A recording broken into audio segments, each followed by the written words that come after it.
Hello and welcome. I'm attorney Michael Benner with New Tomorrow Law. I'm joined by parenting coach Traci Williams of Loving Way to Parent and Rosie Fox, grief counselor with Healing Our Hearts. Today, we're going to discuss how loss impacts families with children. Traci, first question is going to go to you. What are signs that a child may be impacted by loss? There are actually quite a few signs. So if you see your child withdrawing, something is going on. Anger. Anger is not, yes, they get mad at things during certain parts of the day or different things happening for them. But if they are angry for a long period of time or there doesn't seem to be a reason, there is a reason and it might be underlying.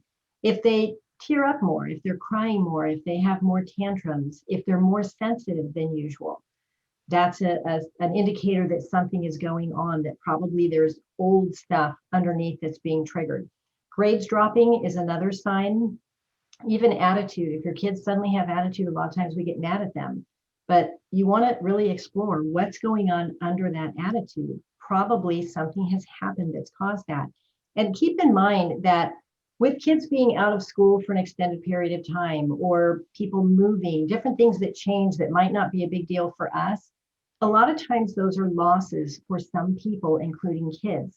Kids might be overwhelmed by certain things. So all of those things give us an indication that something is off, and that's when we want to start exploring. Maybe there is a loss there.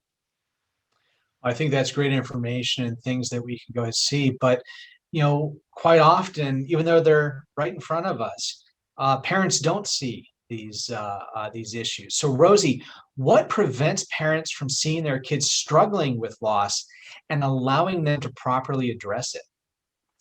Well, Mike, that's a great question because what I'm finding is that, as well as myself, in the past, my own experience, what prevents parents is that we have our own unresolved losses that we never dealt with. And so it's really hard to see it in our own children when we can't see it in ourselves, that we haven't experienced it and identified it. There's a lot of myths going on around loss.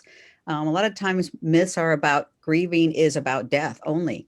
When children can experience loss without anybody dying, children can experience loss with people moving. They can experience losing their friendships, even though we're told we can replace our friendships with new ones.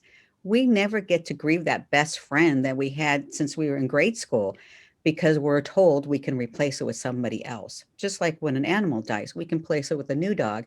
Well, we had that one special dog that nothing's ever going to replace it.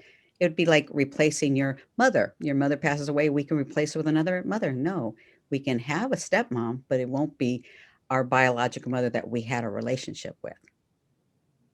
And also, what else, properly addressing it, is that as parents, we have a tendency to feel maybe guilt that we've moved, and we don't want to recognize that it's a normal, natural thing. We all have to move sometime or the other. Doesn't mean that we've caused the grief on our children.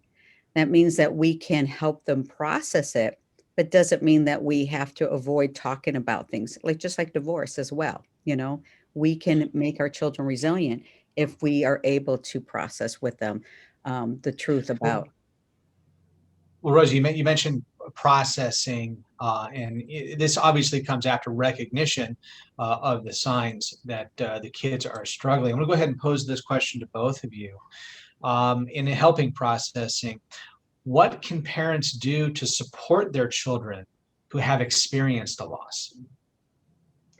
I would say that the number one thing is to communicate. We want to keep those doors to communication open. We want our kids to come to us. We want to be that safe place so they always have someone to talk to.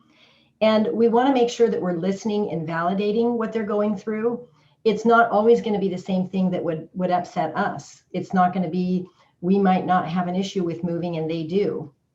So we want to listen and validate. We do not want to judge what they found valuable in their life and what might be a loss to them and not to us. And then the second thing is parents really need to look at what their losses are. And it could be old stuff, it could be current stuff.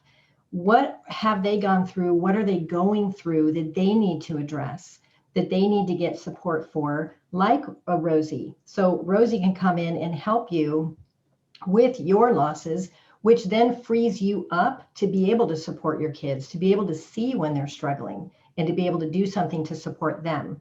But first we have to deal with our own stuff that we have going on, and we have to be that person that our kids can talk to. Yes. And I'd like to add, I do agree with that.